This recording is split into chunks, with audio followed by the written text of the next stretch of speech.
friends. Welcome to Take Two with Jerry and Debbie. Today we're going to be having a really lively discussion, and we titled to jump right into it. And I'll tell you what, I think it's just going to be just a fun show for us to have. We titled it, Honey, I'm Home. It kind of reminds me of the Lucy show, Jerry. Lucy, I'm home. And we're talking about coming home after a hard day's work. So I want to jump right into it, Jerry, because I think the phone lines are just going to be ablaze about this topic. What we wanted to talk about today is, and we really do believe that this and all of our topics tie into our faith lives, our spiritual lives. You get up in the morning, you get up early, you fight traffic to get to work, and you have the usual hassles at work, or maybe it's a great day at work, and you fight the traffic to get home again, and you're spent, and you've had a busy day, and you have hopes of maybe, just sitting down and relaxing, maybe having a glass of wine or a bottle of water or something. And the demands of life then don't stop. In fact, family life demands might start then to enter into your life. Kids want attention. Your spouse, you want to give attention to your spouse. There's mail to open, and you've got bills facing you, and all of this stuff. So basically, what's your disposition, and how do you handle the getting home from work experience? That's our question for you today. Here's the number, 833-288-3986. I remember when my kids were really small and my husband would come home from work. He was in insurance and he had a briefcase, and he'd come in the front door, and the dog would run up to him and just jump on him, and then Danny, my oldest, was about 4, and he'd go running up, and I remember him saying, "Can I at least just put down my briefcase first?" And I used to say to him, "Why don't you just leave the briefcase in the car?" So Right. It's really kind of an interesting dynamic when you come home from work, how you transition, how you change hats, if you will, because you're in that work mode, and then you come to your home life. And a lot of people really look forward to just racing home, and they can't wait because they've missed it all day.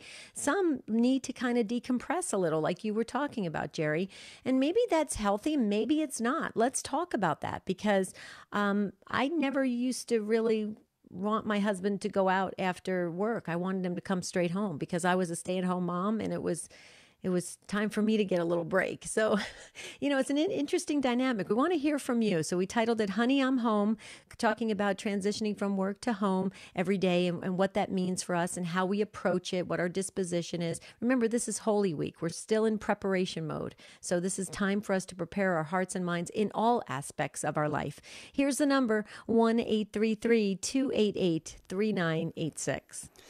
Yeah, and there are so many different possible scenarios that you could raise with us here on the program today. Maybe you and your spouse both work, and you get home. Whoever gets home first, starts to tackle preparations for dinner, or gets to greet the kids first, or the dog, or whatever. How do you handle that? If you both are out of the home, and then you both get home, and maybe you're both just kind of exhausted and need that 5 minutes of me time, and yet, like we say, you got the kids, who've come home from school, and they want help with homework, and they're hungry, and they want to eat, and the dog wants to jump in your lap. All of this stuff. Let's talk about this whole dynamic, because it's such an integral part of so many of our lives. So it's 833-288-3986. We can learn a whole lot from this about human nature, and how we can maybe better approach this ourselves. Okay, text messages are already coming in.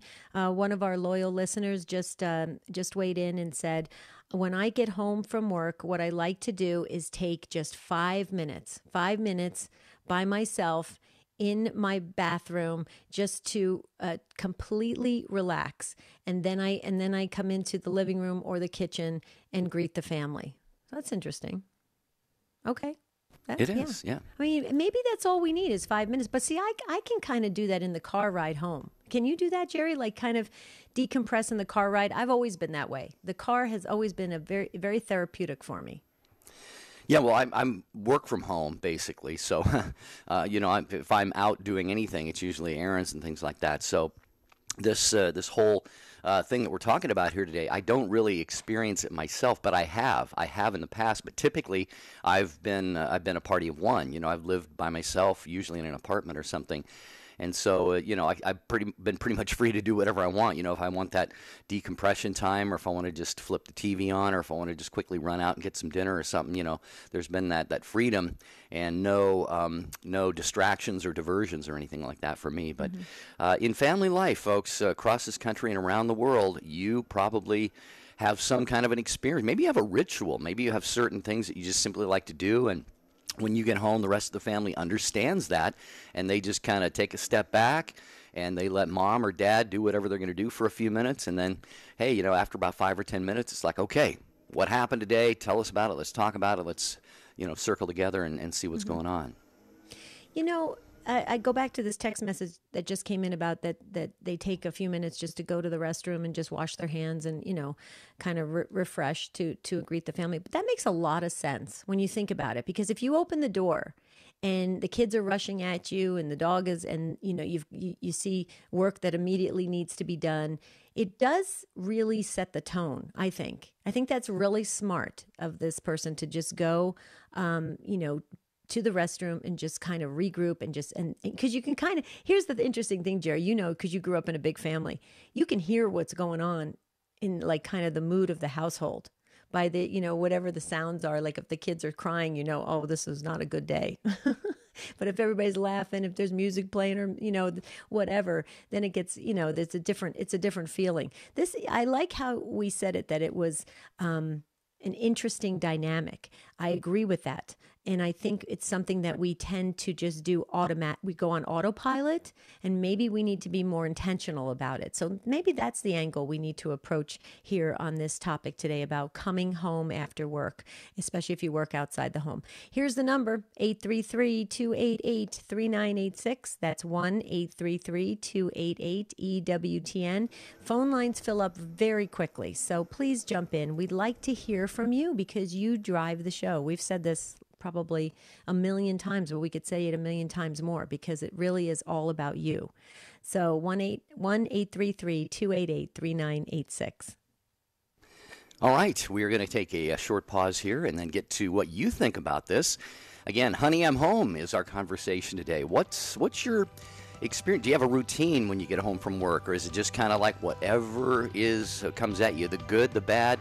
Maybe you just love getting home and hugging your spouse and kissing and the kids and the dog and just kind of that exuberance of being reunited together as a family. 833-288-EWTN.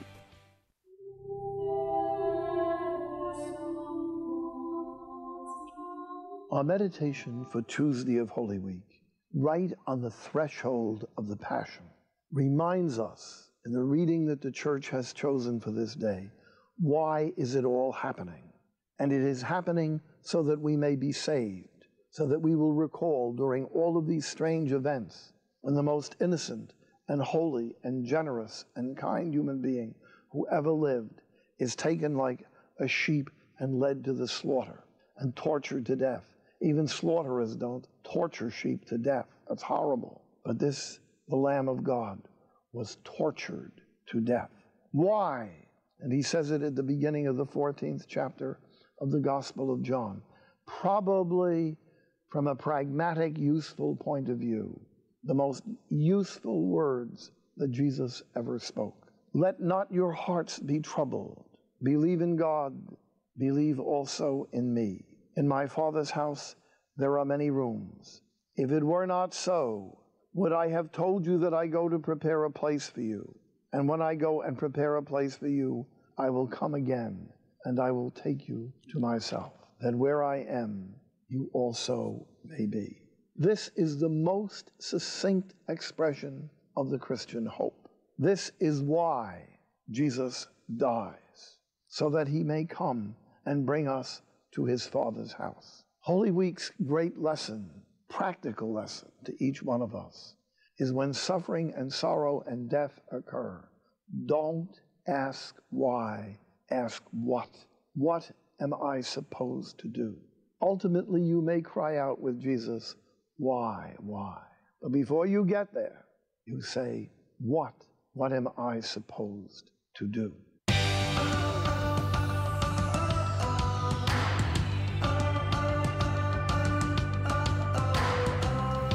We're so glad you're with us on Take Two with Jerry and Debbie. I'm Debbie Georgiani along with Jerry Usher and you. So please call in and weigh in on this topic.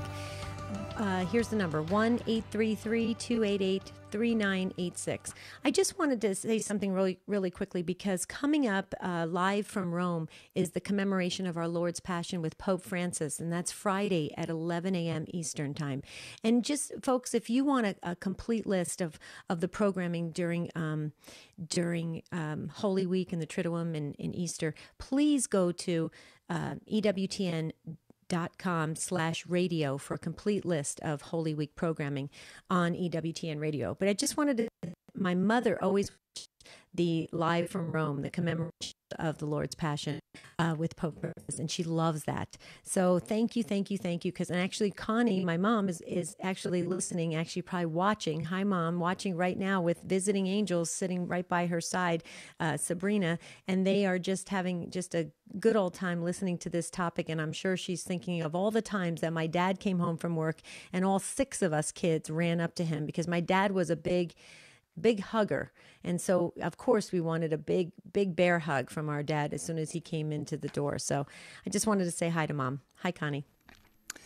I echo that, too. I'm glad that she has kind of made it through some difficult times. And thanks to all the Take Two family for your prayers for Connie.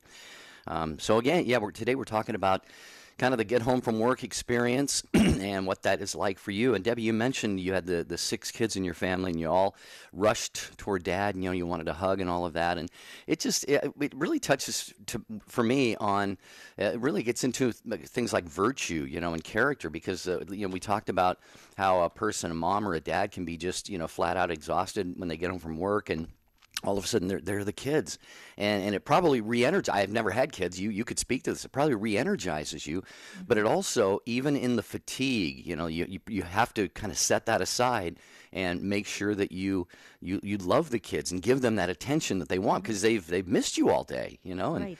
And it's really a beautiful thing that they want that affection and that attention. And so I think it really does help build character and virtue in a mom or a dad. There's something about the expression when your child sees you after they haven't been with you for a couple hours. I can't explain it, Jerry. They look like they've never seen you before, and they're so excited. It's like they arrived at Disneyland, and they get this elated look on their face, and they beam and they gush and they scream out in excitement.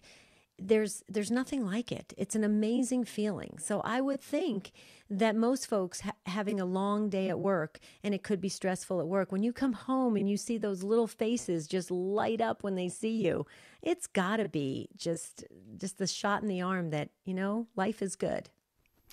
Well, I have to say it's not a strict comparison, but it is a bit of an analogy. Here we go, Duke. Go ahead. Duke. Well, I was going to say, I get that from my dog Duke when I've been out of the house for a while. He's just an amazing greeter with the kisses and the tail wagging and jumping up and all of that stuff. The only problem is he's got those really sharp nails that I'm going to take him and have trimmed today. So I usually have little bruises and marks all over my arms. So you do look like you've been through the war zone a little bit because he does scratch you up a lot. But that's his love. That's his way of showing love, right? Yeah. Yeah. No, I wouldn't Duke's want a good boy. He is a good boy, and I wouldn't want him to not do that. So that's what we're talking about today. Maybe it's your pet, maybe it's your kids, maybe it's your spouse. How are you greeted when you get home? And if you're just not really in the mood to do much of anything, but just plop down on the couch for a little while, Right. What's your get home from work experience? 833-288-3986.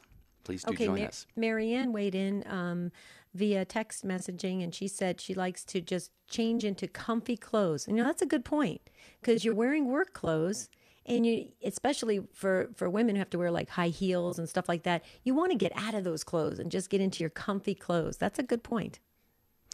Okay, we have calls. We're going to get to them right now, and we invite you to grab. We do have an open phone line there. 833-288-EWTN is the number. Patty is going to be up first, listening in Akron, Ohio on Living Bread Radio. Hi, Patty. Welcome to Take Two with Jerry and Debbie. How are you? Good, Patty. How are you doing today? I'm doing real good. Great. So what's your experience, your get home from work experience? Well, I stay at home, and I've only been married a year, and my husband and I are both in our early 60s. He's widowed, and I was divorced many years ago. Our kids are all raised, all 9 of them. And so I had to learn, in having been single for a long time, being married again. And my husband still works, and when he would come home initially, I wanted to just love him up and have a conversation. And it took me a few minutes to realize, or a few months to realize that my husband needs, he loves to have me greet him at the door. He loves our dogs to come running out to the car, and that makes him really happy. And then he needs to go get the mail, sit down, sit in his chair, read a book for 10 minutes, and then when dinner's ready, he's ready to be all chatty. And it took me a while to learn how to understand that was his way of decompressing. And now it's wonderful. I like it as much as he does. Nice. I think it's really good, Patty, that you picked up on his routine that makes him be his best, because I think sometimes, and you probably can relate to this just by having a big family. By the way, congratulations, raising 9 kids. Wow. That's amazing. Yeah, well, 7 were his. I raised 2. He raised 7. Yeah, he and his wife. Okay. Very cool. Very cool. Yeah. Well, but I was just going to say, sometimes when we have our spouses, we know what we want, so we just think in our heads that that's exactly what they want too. And I admire you, and I really think it's great that you didn't get offended by the fact that he needed his routine. You just patiently waited for him to be at his best, and I think that's awesome. Thank you. It's such a learning process when you get married. And I think when you're older, like we were, you do have a little more wisdom. And so it's just watching him, how he reacted when I was like just too effusive when he got home. And then when I realized, well, he's had his routine set. His wife's been gone for 10 years. So I figured I got to watch his routine. And sure enough, if I gave him that half hour, he was all there. You know, everything was great. So it's kind of been fun to discover that. Well, I echo what Debbie said. You know, you were wise, and you took that step back and looked at the big picture, Patty, and that has really probably been such a great blessing and a gift to your marriage with him. And so, yeah, I applaud you for that too. And I love the fact that he at least when he comes in, he does give you the kiss and the love and the hug and with the dogs and everything. So it's not like, he just comes in and says, leave me alone for 30 minutes. And then, instead, he does give you the first fruits, which is nice. But it sounds like you both come to a really good place of understanding. So that's really cool. Glad you shared that. Yeah, it's really nice. It's really nice. So, anybody out there over 60 that's been on their own for a long time, they should never think that love can't happen again. Mm. There you go. It's wonderful this time of life. Okay, so Patty, we just got a text message that asked, what kind of dogs do you have? Just out of curiosity, that run to the car. Oh, my. Erin is big. She's a 13-year-old shepherd mix. And she's my dog. And Lady was Barry's dog. He bought her for his wife when she was diagnosed with cancer 10 years ago. Mm-hmm. And she's a little Shih Tzu. So they're pretty funny together. I'll bet. That's precious. Yeah, that's great. Thanks for sharing that, Patty. What a great call. What a great call. You're welcome. All right. Have a good God bless. day. Okay, Thanks, you Patty. too. You as well. Oh, we're talking about thank you, Patty. Discussing today on Take Two with Jerry and Debbie your get home from work routine, experience, encounters, how that goes for you. Maybe like Patty, you've learned to really kind of adapt or adjust to the needs of a spouse or kids or families. I mentioned before, Debbie, that maybe we're not don't have a lot of pep or energy, but we have to somehow summon that. So. Mm-hmm. How do we do that and just, show people the love that we need and yet still maybe have that little bit of elbow room that we need sometimes? 833-288-3986 is the number. We've got an open line that Patty was on there. I'm kind of stuck on the fact that Patty's dogs run out to the car. I was thinking, you got to comment about what Duke would do. Gracie, if I open the door and let her greet Marty, she'd keep running. She'd probably go to the neighbor's house because they'd give her more food than we do. So would Duke do that, or would Duke come back?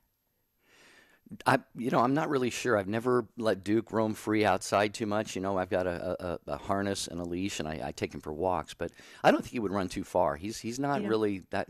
I think he had some abuse in his life because as people know, he just showed up at the house, and we tried to find the owner.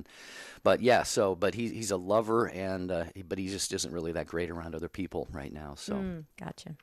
Yeah. Okay, Maria in Houston, Texas, listening on Guadalupe Radio Network. Hi, Maria. Thanks for waiting, and welcome to Take Two with Jerry and Debbie. Hello. Should I ask my question now? You sure can. Oh, okay. Well, I called because when my husband gets home from work, he comes in, he goes to the bathroom, washes his hands, much like what Debbie was talking about a little earlier. And then he goes and sits in front of the TV and watches TV until it's time to go to bed. And we're both retired, and I'm home by myself. We don't have any children. And I would love some conversation with him. And I would love for him to try at least to work with me to work out some of the problems that we've had in our marriage. We've been to counseling for about 16 years, and it hasn't done any good. So what do I do now? Well, Debbie, I have a thought or two, but go ahead if you want to go first. I just wanted to say, Maria, if you've listened to the show on a regular basis, you know that Jerry and I aren't trained counselors or therapists, anything of that nature, but we've lived a long life. I mean, combined, we lived over 100 years. So maybe this could just be some common sense, practical, friendly advice to a sister in Christ.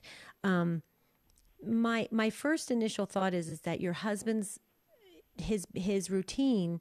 I mean, clearly he's gotten into that as that's his comfort. So you said he comes home, he washes his hands, and then he sits in front of the TV set. So he's actively trying not to engage. Okay, so there's a reason for that, and obviously you went to counseling and you tried to work out those issues. And if it didn't work out, my first thought would be sometimes you have to change things up a bit. And what I mean by that is I think sometimes we all get very comfortable in our own stuff. And we do it over and over and over and over again because we know what to expect. But when things are a little bit changed, we're stretched out of our comfort zone, and that requires us to either accept it or reject it. If we accept it, there's ultimate growth there. So my thought is, I'm sure you probably have thought of this, Maria, but just to create a different environment and a different expectation, meaning instead of allowing him to have that routine, okay, and just watching it happen, it's building up tremendous frustration in you, and it's not working for you, and it's probably not even working for him, actually. But maybe create something different. Say, honey, I'd like you to come home at 5 o'clock. We're going out to dinner at 5:05, and I've planned everything. And try to create those environments where you can have that conversation. Because I think it's going to be a lot harder for him to disengage.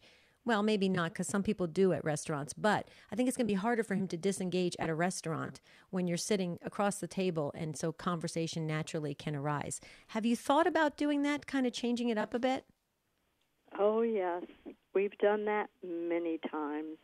Most of the time, when I ask him to come home early or at least on time, he doesn't. He'll tell me he is, but then he says he gets delayed at work, and he, when he was employed full time, he would do that a lot. I would cook supper, and he would call me and tell me that he was going to be late because he had to do some more work. And I would always ask him, well, how much longer will you be? Because I wanted to know whether to just keep the dinner going or to just turn the stove off and then just reheat everything when he got home. And he would always say something like, well, it'll probably take another 30 minutes, or sometimes he would say an hour. And then when he would come home, And he would call me back and say, well, I'm going to be a little later than I told you when I last called you because I just have more to do. Well, I found out later on he was having affairs. And he would go to dinner with them. And then that lasted for 15 years, and I didn't know about these affairs. Maria, hold that right there. Forgive me, Maria. I ask your forgiveness, but you're going to hear the music here, and this is the one break that we give to our affiliates. It has to occur. We call it a hard break right at this time. But when you said that he was having an affair, that's exactly what my heart was fearing might be the case. I was hoping and praying it wasn't. Maybe we can talk a little bit about that when we get back. But you got a difficult situation here, and we're going to try to walk through it a little bit more with you on Take Two. Stay with us. Jumpstart your faith. Now coming to a parish conference or retreat near you, world-renowned Catholic radio host Jerry Usher. It's not enough to stop doing whatever it is that's keeping you from union with God. For most of us, there are serious issues that need to be addressed first in order to be able to embrace that life of virtue. All those things we're all called to, but which every one of us struggles to achieve. Invite Jerry Usher today. Contact thirdmillenniummedia.com. For the Jews of old, the temple was the holiest place in the universe, and the spiritual center of the temple was the Holy of Holies. It was blocked off by a thick curtain, and only the high priest could enter to offer sacrifice to God. He had to have a rope tied around his ankle in case he died in there, so he could be dragged out because no one else was ever allowed in. I lead a pilgrimage to the Holy Land every year, and to this day, you can see Jewish people from around the world come to the Wailing Wall, the closest place to where the Holy of Holies was, just to touch that wall. When Jesus died, the curtain separating the Holy of Holies was torn in two, not from bottom to top, which man could have done, but in an act of God from top to bottom. Why? Because in the new covenant, God's dwelling place is you. You are the holiest place in the universe. Do you live like it? This is Chris Stefanik from RealLifeCatholic.com on EWTN Radio. We need Catholic radio because we need the voice of the church in the public forum. We live in a time that the secular voice dominates so thoroughly that we need to get that Catholic perspective out. Just as Fulton Sheen used radio and TV in the last century, we need to continue to use this means to announce the Catholic faith in the public forum. Bishop Robert Barron thinks Catholic radio is important. So should you. Hi, this is Cy Kellett. Later today on Catholic Answers Live, 2 hours of open forum. Call and ask anything you want about the Catholic faith. Tom Nash and Tim Staples will be our guests. Catholic Answers Live, 6 p.m. Eastern here on EWTN Radio. Now back to Take Two with Jerry and Debbie.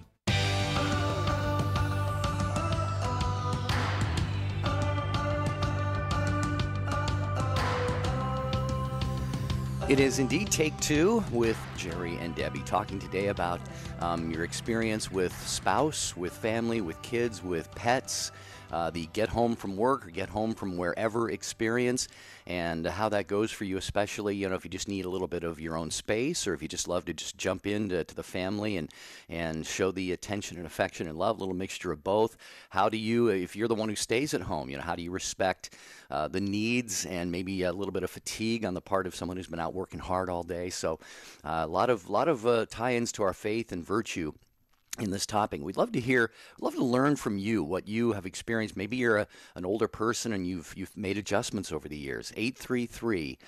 833-288-3986. And we continue our conversation with Maria in Houston, listening on Guadalupe Radio. Maria, thank you, Maria, for holding. And Jim and Charlotte, you'll be next, and then the others. As I said, going into the break, Maria, I don't know if anybody was watching on YouTube or EWTN's Facebook page. They saw me cringe when you mentioned that, one of the reasons your husband was kept putting off coming home was because you discovered that he was having an affair, and that had entered my mind and heart right before you said that. And if anybody was watching these, they saw my facial expression. I just kind of cringed, and I went, oh, no. And as Debbie said, we're not counselors or therapists or experts in any of these areas, but These are things that I don't think you have to be an expert in to just realize, that there is something, really, really seriously wrong with that. And I just think, Debbie, you can maybe jump in on this too, but I think the coming home and kind of just disengaging from Maria, and putting himself down in front of the TV is just it's a mechanism, I believe, to really avoid kind of facing some of these issues and some of the things that he has done. Almost like, if you ignore a problem, it'll go away, that kind of thing. And this kind of his way of just sort of ignoring that and not really engaging Maria. Because if they have that face-to-face time, that time away from when the TV's not on and really conversing and dialoguing with one another, then sometimes these things have to be confronted. So, Debbie, I think it appears to me that he's just trying to kind of get through each day without having to really face the music, so to speak. Well, and we're getting a lot of the Take Two family weighing in, Maria, on your call, and a lot of folks are saying the same thing, that your marriage has some really deep-seated issues, and I thank you for trying to pursue counseling, but I wouldn't give up on that. And what I mean by that is, I would look into Retrovi, which is the Catholic incredible program to help those marriages that are in crisis. I would pursue more intense counseling, because in my opinion, your situation is probably not going to be able to be sustained. I mean, unless there's, some, way that you are coping with this. I know it sounds like you're very deeply rooted in your faith, and you're listening to EWTN radio. That's great. I would continue that, continue your faith walk, stay rooted in prayer. But I would actively pursue, and I would keep pursuing until you find a resolution to this for both of you, because it sounds like it sounds like a really unhappy situation. And our hearts go out to you, because that's a tough place to be in. It is. And what's so ironic is that before we were married, he wanted to get married sooner than I did. He wanted to get married right away. He wanted me to set a wedding date, and I kept postponing it because I explained to him that, we had not been dating for very long, and we needed to get to know each other better before we got married. And he just pressed me and pressed me and pressed me till I couldn't take it anymore. And I said, I'm not going to set a date because I'm not ready. And I sort of got upset, and I said, if you want to set a date, you set it, but I'm not ready. And so he did. He set a date. And then immediately, I found out later, 15 years afterwards, after we were married, he started seeing other women. Now, explain that to me. Yeah, no. That doesn't make sense. Well, he's. I mean, there's a real situation there with him, and it does, for his own eternal life, if you will. He needs to reconcile that as well. So we all need to be praying for God to provide the right resources in your life, the right programs, the right people to help you and your husband, to help you have a sacramental marriage that obviously you want, okay? And for him to resolve some of these issues. Before we got married, I told him that, I was Catholic and he's not Catholic, and I told him that I wanted a sacramental marriage, and he agreed to that, but it hasn't happened. Have you spoken to your pastor, Maria? Yes, I have, and he said to me, he listened very patiently to my story, and he said, I really don't know what to tell you. He said, just keep doing what you've been doing. That was it. No other suggestions, nothing. Well, Maria, Debbie and I are familiar. You may be familiar as well. There are programs like Retrovi. Retrovi is, for is that for any marriages or troubled marriages, Debbie? Marriages in crisis. Marriages in crisis. That are really, have really deep issues. Maria, I don't know. Do you think that your husband would agree to, I think it's a weekend type of event. Just say, honey, I'm going to ask one favor of you and one favor only. Would you come with me to this weekend event? Would he be at all open to something like that? I can tell you what his answer would be. His answer would be yes. But then whether or not he would actually follow through on that is another question. Because no matter what I ask him to do, he almost 100% of the time he says, yes, he'll do it, but then he doesn't do it. He's got really deep-seated problems. And I've been trying, when we were in marriage counseling, I tried to get him to open up to the counselor if there was something that he needed to talk about. But he's never talked to me about the way he grew up, the way he was raised. It was not at all the way I was raised. And I don't know if anything happened during his childhood or what, but there's something very, very deeply troubling him, I believe, because every time he faces a problem, what he does is he just tries to sweep it under the rug and not talk about it. And I've noticed that from day one when we were married, and I don't know what to do. Maria, your pastor actually, I think his words to you were very wise about you staying the course. And what I would suggest is really dedicate yourself to Lady Undoer of Knots, the Blessed Mother's, the novena to the Blessed Mother, Lady Undoer of Knots. And if you have to say it once, twice, 3 times, I will join you in that for your husband. God knows who your husband is, so you don't have to give his name or anything. But I want to let's start praying that his heart starts to be open, and he wants to make those wonderful, beautiful changes in him that are it's going to be he can be the best version of himself, which is what Matthew Kelly talks about all the time, that everybody should want that. So let's pray for that, Maria. We're going to pray for that intently.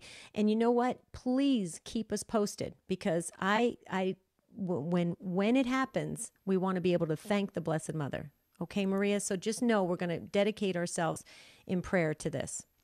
Yeah, the entire Take Two family will pray along with you, Maria, and just have hope. That's the key, I think, for you right now. I mean, it sounds like you have hope, but you've certainly not given up, and you're remaining faithful, and you're strong, and you're to be greatly admired for persevering in this marriage, in this relationship. A lot of people would have, called it quits by now, Maria. So we're going to let you go on that because we do have some other callers here. But to know of our prayers and our love, Maria, and as Debbie said, please keep us posted. Let us know when things maybe take a little bit of a turn for the better. And with God, all things are possible. So we're going to pray that this happens, with your husband and your marriage. So thank you, Maria, for joining us here on Take Two with Jerry and Debbie.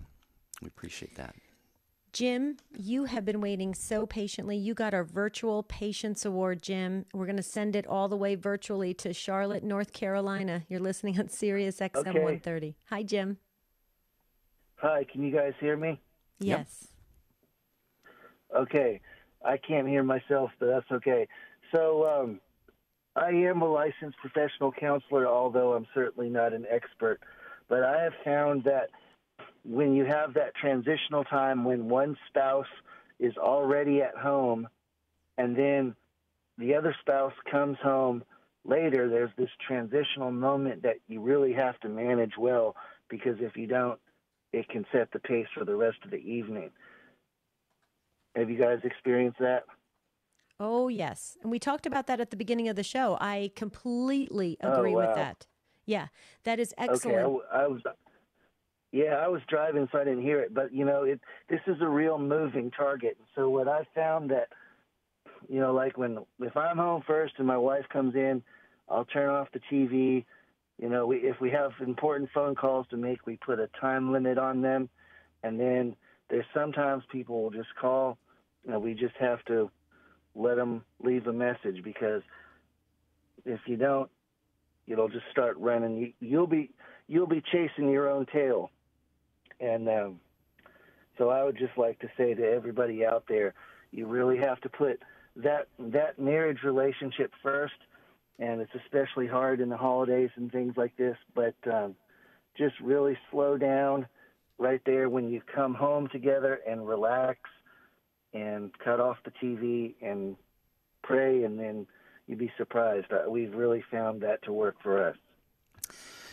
Wise words, Jim, and thank you so much. Thanks for sharing that, and thanks for your service as a counselor as well. And I think you make a great point. You talk about the technology and the things that can kind of distract us and carry us away. Some people, sometimes if I'm driving, I get on a phone call, and that call will last even until I get home. And that may happen with husbands or wives or something. And I would agree with you. I think it would be very important for the either spouse to say to whoever they're talking to, look, I'm pulling into the driveway now. I got to greet my wife, got to greet my husband. Turn off that TV and have that give that attention to the love of your life, the most important relationship you are going to have. Unless the house is burning down, then drop everything else. Debbie, I'm sure you'd agree, drop everything else and show that love and affection, and if one realizes the other one is kind of, upset or unnerved about the day or tired or fatigued, then try and be sensitive to that and all, but just giving each other that first fruit again, as we talked about earlier. Well, Jim, I just want to say this: we awarded you the Virtual Patience Award. I'm going to make an executive decision here, Jim. I just awarded you the Virtual Home Run Award as well. So you got thank two. You. Yeah, it's quite a haul for Jim today. Thank you. That was fabulous. Thank you, Jim. And thank you for all the great work you do as a licensed counselor. That's wonderful. Thank you for helping people. All right. Thank you so much. Thanks, Jim. Appreciate that. Good stuff. That was really good. That was fabulous. That was amazing. Do we have any social media comments? Because I can't seem to pull it up. But I know that, I'm getting them by text messaging, so we must be getting social media. Well, actually, we have an email here, and it's from Anonymous in Illinois. Anonymous says, I love the topic. I'm learning that my daughter, by the way, our email address, take2, the number 2 at EWTN.com. I love the topic. I'm learning that my daughter and my husband are not problems to be solved, but people to be loved. I think a bit of objectification had crept into my thinking, that what my daughter needed, or getting dinner done on time to please my husband, were just a few more things on the long list of chores I had to do. I am learning that this mindset is not kind. I am learning that children are goofy and vulnerable, and I suppose my husband is too, and that they are just wanting to be loved. So I'm trying to look at my daughter and my husband when they enter the room with a look of joy and love, not a busy scowl as I habitually have. I used to think that if I had some good me time, I could be a better wife and mother. But I am learning that if I could be less list-oriented and more accepting of human vulnerability, that actually does the same job that me time is supposed to do. It helps me relax. Thanks for your show, Anonymous in Illinois. There was, I think it's Gary Smalley. I'll double check, but there was a marriage course that I remember using for adult formation, and I think it was. I'll double check it at the next pause that I have. And he used to say, Jerry, exactly that. When you see your spouse and your children, you should have that aha look, that absolute you're here, you're in front of me, and you should do that every single time. And I'll never forget that. So that's kind of the same thing there. So okay, Frank in Southern California, listening on Sirius XM 130. Hi, Frank. Welcome. Hi, Debbie. Hi, Jerry. Hi, Frank. Hi. Hi. I know you've had some negative issues to deal with already with the topic, but and when I get home, I'm a truck driver. Sometimes I can be gone for 2 to 5 days, and I really want a nice welcoming. My wife. Not that passionate, but she's a very faithful and loving wife. But our biggest blessing is the fact that my wife takes care of the grandkids, and that can't be any better than having grandkids when you come home. It's funny because I'll walk in the door, and if I even if they're not home, I turn on the TV, and it's either Bubble Guppies or Paw Patrol is on the TV, which, that was obviously for the kids, and there's toys yet around. The kids are more blessing by far than any kind of burden. They keep us young, and they probably the best thing between us. Our greatest relationship is centered around the kids and the grandkids. So it's family. My wife is all together about family. She takes care of the grandkids. It's a big blessing for my son and daughter for the kids' upbringing, and our ethnic background. We're Portuguese, and can instill all of that old country values. And Catholic values as well. But the one thing that I would add in this conversation, I really want to put a holy water font at our door. Yeah.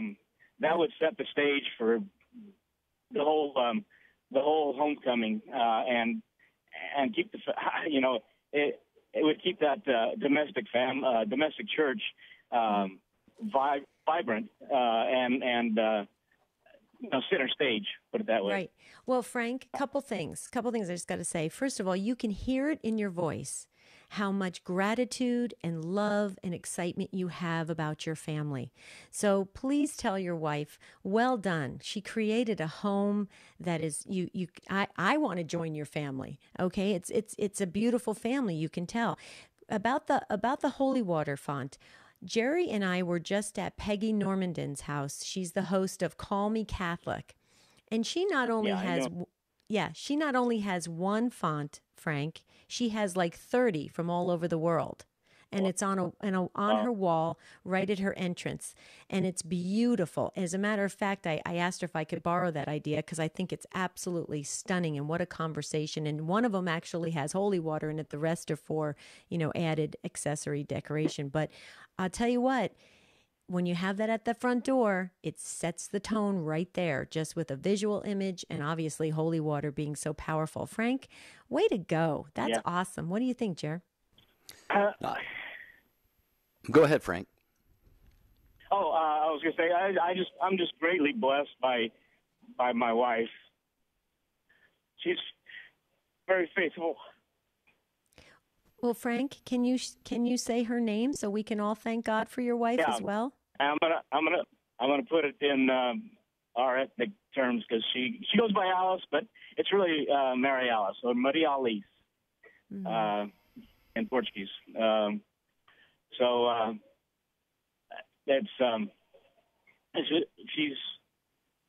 She's wonderful.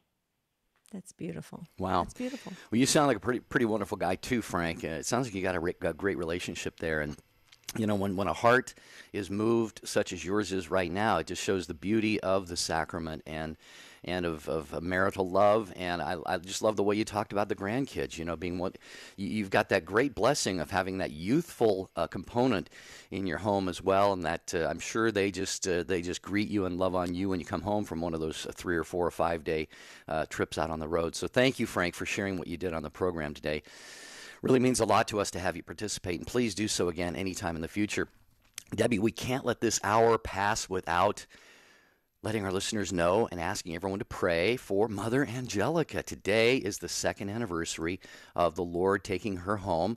And for those who don't remember, it was Easter Sunday in 2016 when Mother Angelica passed away after suffering greatly for many, many years. And as Raymond Arroyo calls it, her grand silence in his book about Mother Angelica. And EWTN Religious Catalog has a beautiful, beautiful gift. I want to encourage everyone to check this out. It's Our Lady of the Angels Chapel Triptych. It's called Triptych, Triptych. And for those who don't know, Debbie, I'm sure you do, a triptych is it's kind of a piece of art, but it folds. It's got hinges, and you kind of open the doors. And it's 3-piece. Yeah, 3-piece. And it's got a beautiful image of Our Lady of the Angels Chapel and the prayers on the right side and the left side. And folks, if you loved Mother Angelica, if you still love her and all that she did, I would encourage you, go to EWTNRC.com. Today especially, it's the 2nd anniversary of her death. And purchase one of those for yourself, but buy several for all of your friends that you know who loved Mother Angelica too. So I agree. Okay, couple quick things. Gary Smalling is the name, and he's the one who said when we see our loved ones, we should have that beautiful, surprised, elated look that, oh my goodness, they're in front of me. So that is absolutely wonderful. I have to just say this, Jerry, because it's coming in from Italy. You know how I always bump Italy right to the top.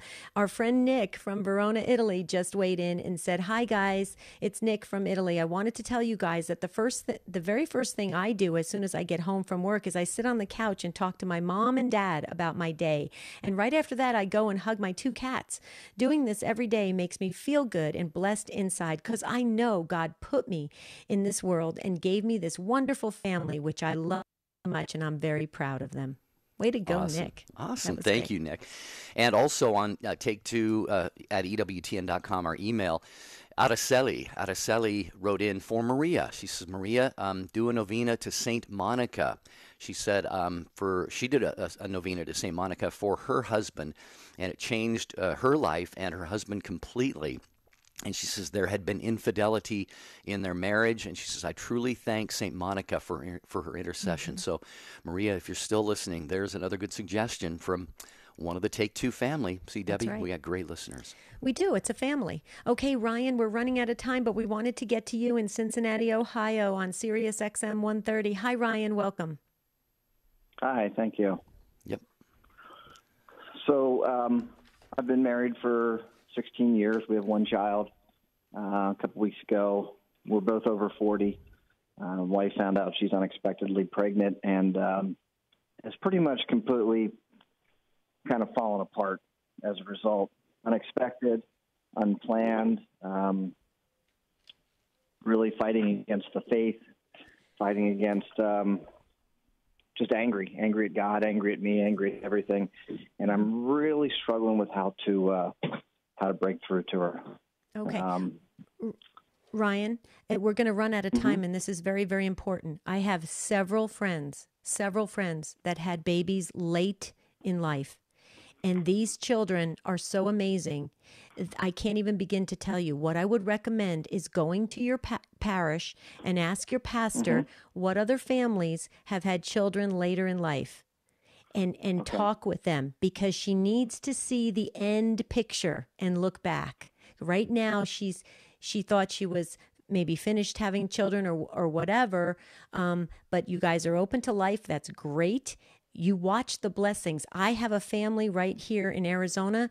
I tell you what, they would give you their testimony. They go all over the country talking about their 3 children that they had very late in life that they were shocked by, but they were open to life. And these 3 kids are incredible.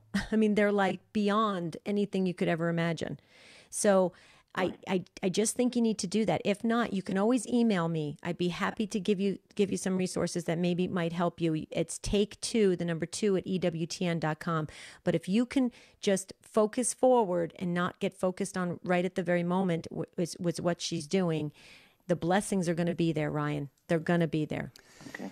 Yeah, and Ryan, I would just add, I mean, this is maybe kind of an obvious statement, but a couple of things Debbie said. Your wife is at the age of 42. She maybe thought that, she was not going to go through this anymore. And obviously this changes somebody's life. There are changes you have to, adjustments that you have to make.